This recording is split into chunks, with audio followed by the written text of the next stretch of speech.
A perfect day for a beach outing. The sun was shining and the sky was clear. Our plan was simple: relax, have fun, and enjoy each other's company. Excitement bubbled over as we arrived, laughter filling the air. We eagerly set up our spot, laying out towels and staking our claim on the sandy shore. While soaking up the sun, a girl swimming alone caught my eye. She moved gracefully, almost ethereally, through the water, an enigmatic presence against the waves. I pointed towards the girl, trying to get my friends to see her. They glanced over, but their eyes saw only the empty expanse of the ocean. My friends chuckled, assuming I was playing a prank. They teased me lightly, but I couldn't shake the odd feeling that something was amiss. Feeling uneasy, I couldn't take my eyes off the girl swimming alone. My friends dismissed my concerns, laughing and calling it a prank, but something about her seemed off and eerie. I couldn't shake the growing sense of dread. Every time I glanced back at the water, the girl was still there, moving hauntingly through the waves. My heart pounded faster. Unable to ignore the unsettling sight, I decided to inform the beach authorities.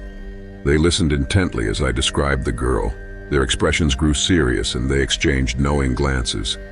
The authorities recounted a tragic tale of a drowning that occurred years ago. A young girl had ventured into the water without a life jacket and never returned. I shivered. They revealed her body was discovered days later, washed ashore. The authorities' voices trembled slightly as they explained, leaving me feeling cold. The story was far more haunting than I had imagined. Authorities suggested that her spirit lingers around the beach, haunting the waters where she met her tragic end.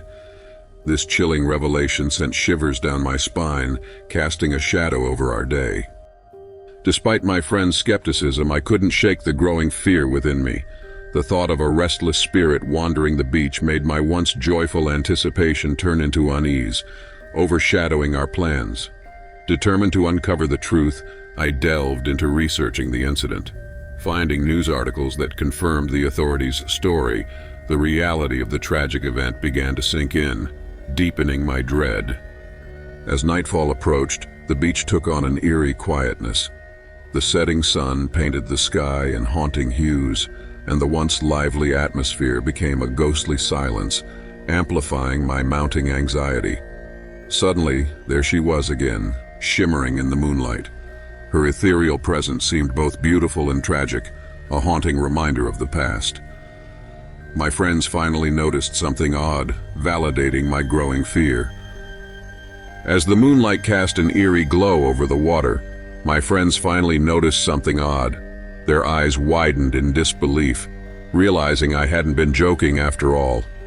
We approached the shimmering figure cautiously, hearts pounding in our chests. Just as we neared the water's edge, the girl vanished, leaving ripples in her wake. Authorities explained the beach's haunted reputation, confirming our fears. The tragic story of the girl who drowned had left an indelible mark on this serene location. We decided to leave in a hurry, our earlier excitement now replaced with a palpable sense of dread. The beach no longer felt like a place of relaxation. Even after we left, the fear lingered. The haunting experience that night left us questioning the boundaries between the living and the spirit world. As we all know, beach adventures should have always been enjoyable and memorable as expected, especially when you find the place very appealing on the site. But what if our adventure was memorable not because of joy, but because of an experience that brought us to an unforgettable fear and regret? I and some good friend decided to explore beach and wanted an overnight bonfire adventure. The place was far that we had to endure 4 hours of travel time from my city. By the time we arrived at some random beach at exactly 4 p.m., one of my friends suggested to check in at one of this beach resort. Despite the fact that none of us had been in such resort, my friend said that it is a good place, and it has both swimming pool and white sand beach. So we went there. When we entered the receiving area, I could say that the beach resort was a little bit weird.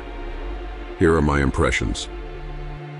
Me as well as my friends decided to order a snack and some drinks. We selected almost all from the menu, but the waiter kept on saying that our selections were unavailable. Instead of what we had to have as a snack, we ended up ordering a bag of junk food chips and some soft drinks because surprisingly they don't serve liquor or any wine. Me as well as my friends decided to order a snack and some drinks. We selected almost all from the menu, but the waiter kept on saying that our selections were unavailable. Instead of what we had to have as a snack, we ended up ordering a bag of junk food chips and some soft drinks because surprisingly they don't serve liquor or any wine. Whenever we called for some concerns, they won't get back to us right away. They seemed very strange because they kept on staring at us, as if they needed to look after us, something like that. The staffing as well as the services were very weird, which was strange.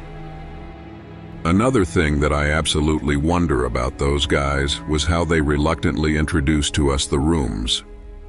When the evening drew near, we contemplated about staying there overnight so that we could stay up late chit-chatting over a bonfire.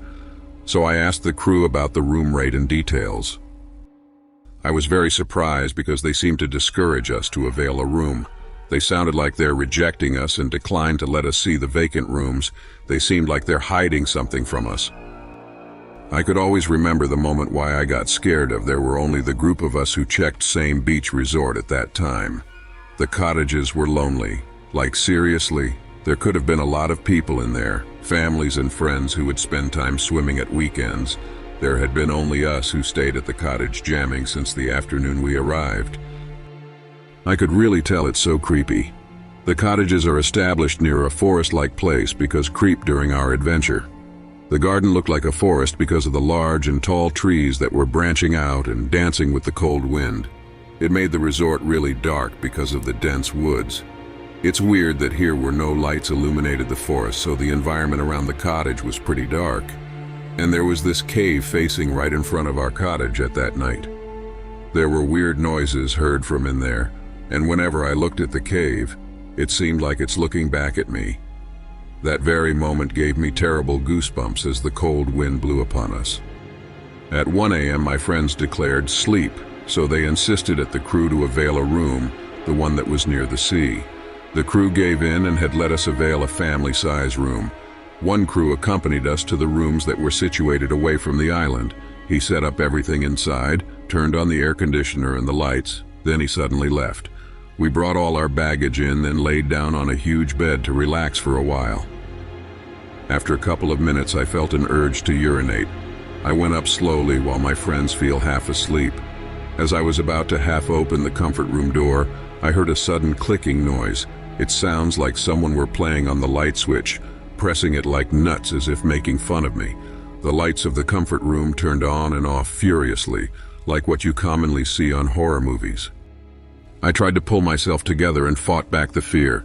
I took the courage to bang the door open 3 times to scare someone inside the comfort room.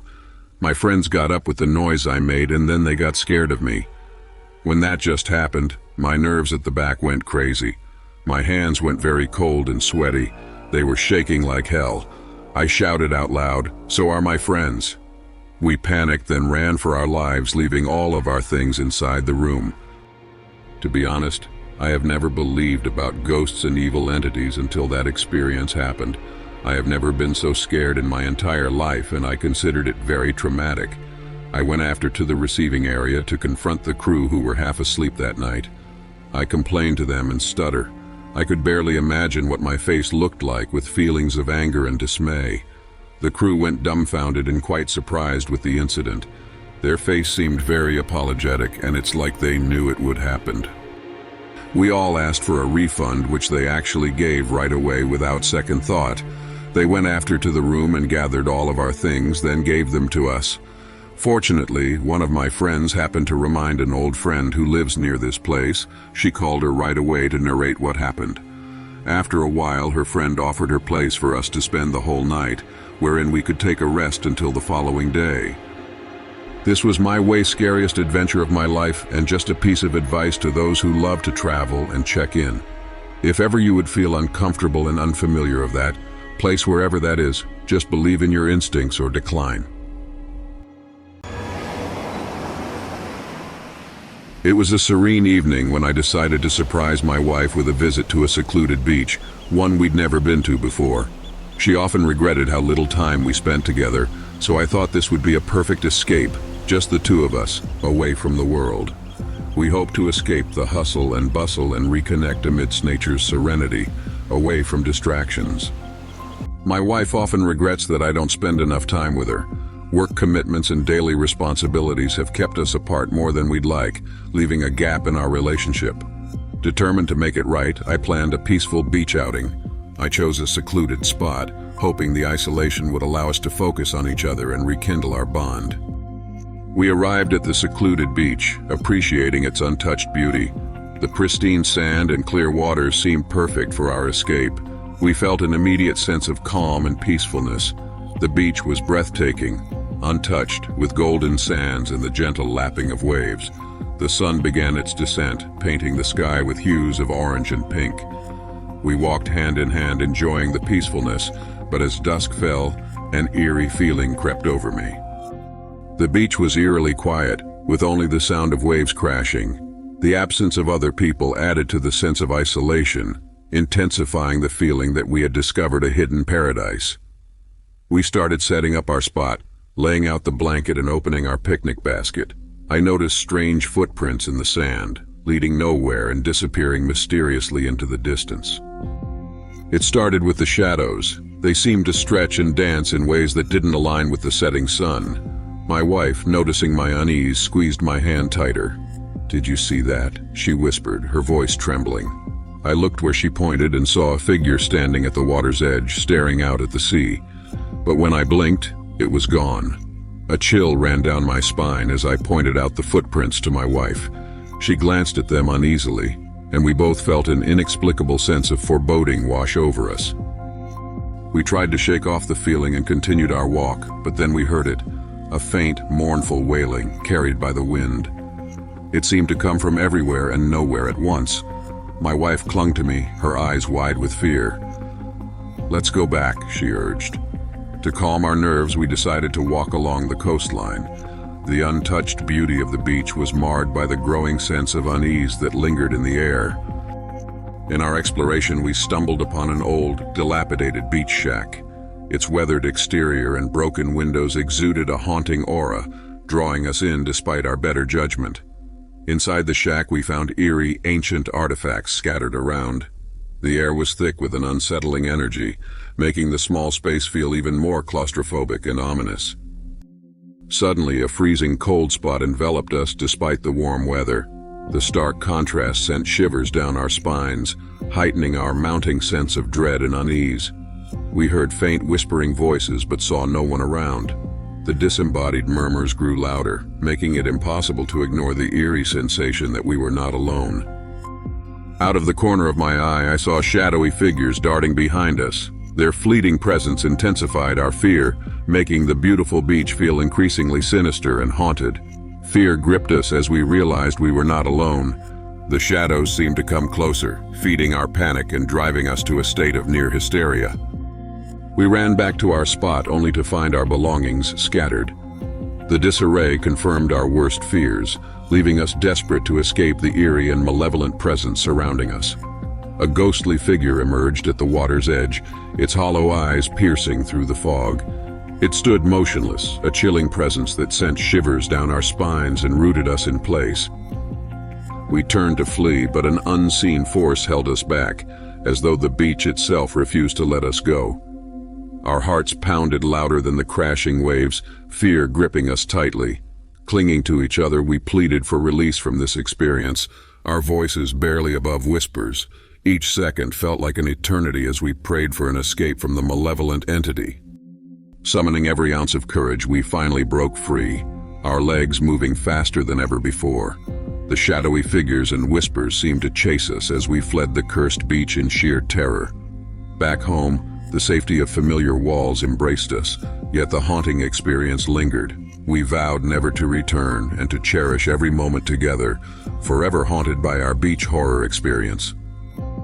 Dear viewers, if you like this video, don't forget to like and subscribe my YouTube channel, Mr. Horrorhood, to watch more such fearful and real-life experience videos.